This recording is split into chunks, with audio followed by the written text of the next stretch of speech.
Please subscribe to Telugu Sandadi. Hi, hello, namaste. Welcome to my channel Telugu Sandadi. ఈ రోజు episode లో భాగంగా కృష్ణుడికి ఎంతో ఇష్టమైన అటుకుల పాయసం రెసిపీని చాలా తక్కువ టైంలో చాలా టేస్టీగా ఎలా ప్రిపేర్ చేసుకోవాలో ఈ వీడియోలో నేను మీతో షేర్ చేసుకుంటున్నాను.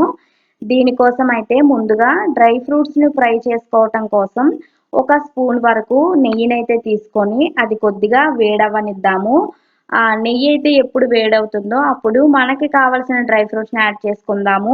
నేనైతే ఇక్కడ జీడిపప్పు ఇంకా కిస్మిస్ని యాడ్ చేసుకుంటున్నాను. నాకైతే ఇక్కడ అటుకుల పాయసంలోకి డ్రై ఫ్రూట్స్ అంత ఎక్కువగా నచ్చవు కనుక కొద్దిగానే యాడ్ చేసుకున్నాను. మీలో ఎవరికైనా సరే ఎక్కువ డ్రై ఫ్రూట్స్ ఉంటే నచ్చుతుంది అనుకున్న వాళ్ళు కొద్దిగా ఎక్కువగా యాడ్ చేసుకోండి.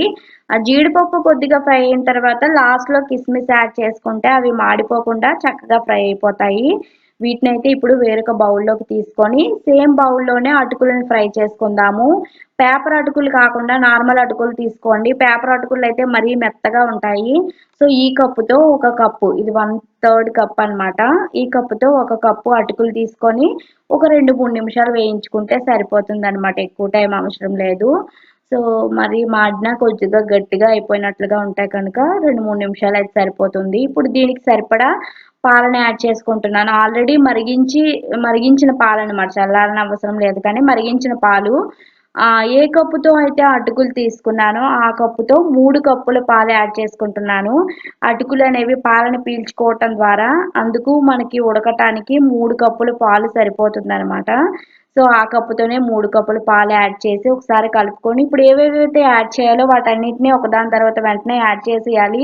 ఎందుకంటే అటుకులు ఉడకడానికి మరీ అంత ఎక్కువ టైం అవసరం ఉండదు కనుక. ఇక్కడైతే ఇలాచీ యాడ్ చేసుకున్నాను. ఇలాచీ పౌడర్ అయినా లేదంటే ఇలా ఒక ఇలాచీని యాడ్ చేసుకున్నాను. నెక్స్ట్ ఆల్రెడీ మనం ఫ్రై చేసి పెట్టుకున్న డ్రై ఫ్రూట్స్ని కూడా యాడ్ చేసి మరొకసారి కలుపుకొని లాస్ట్లో మనం షుగర్ యాడ్ చేసుకోవాలి. ఆల్రెడీ అటుకులు ఇప్పటికే ఉడికి ఉంటాయి కనుక లాస్ట్లో ఇప్పుడు షుగర్ యాడ్ చేసేసాను. ఏ కప్పుతో అయితే అటుకులు తీసుకున్నామో ఆ కప్పుతో అంటే సమానంగా అనమాట. అటుకులు ఇంకా పంచదార సమానంగా తీసుకున్నాను. పాలు అయితే 3 కప్పులు యాడ్ చేసుకున్నాను. ఇప్పుడు పంచదార కరిగాక స్టవ్ ఆఫ్ చేసేయడమే. ఎందుకంటే ఆల్రెడీ అటుకులు మెత్తగానే ఉంటాయి కనుక ఉడికి ఉన్నాయి.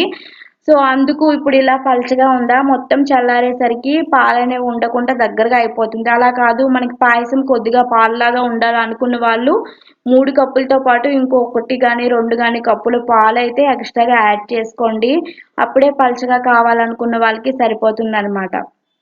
లేదు దగ్గరగా అయినా ఓకే అనుకున్న వాళ్ళకి నాలాగా 3 కప్పుల పాలు అయితే సరిపోతాయి. ఏ కప్పుతో అటుకులు తీసుకుంటున్నామో ఆ కప్పుతో 3 కప్పుల పాలు అనమాట. చూసారు కదా, చాలా సింపుల్గా అటుకుల పాయసం రెసిపీ అయితే రెడీ అయిపోయింది అనమాట. చూశారు కదా, కృష్ణుడికి ఎంతో ప్రీతికరమైన అటుకుల పాయసాన్ని ఎలా ప్రిపేర్ చేసుకోవాలనేది. శుక్రవారం నాడు కృష్ణాష్టమి కూడా వస్తుంది కదా, సో మీరు కూడా ఒకసారి ట్రై చేసి చూడండి అటుకుల పాయసం రెసిపీని అయితే. సో ఇంకా ఏమైనా డౌట్స్ ఉంటే కింద నా కామెంట్ సెక్షన్లో తెలియజేయండి. నా ఛానల్ ఫస్ట్ టైం చూస్తున్న వాళ్ళైతే సబ్స్క్రైబ్ చేసుకొని పక్కనే ఉన్న బెల్ ఐకాన్ అయితే యాక్టివేట్ చేసుకోవడం అసలు మర్చిపోవద్దు. So much for watching. నమస్తే. జై శ్రీకృష్ణ.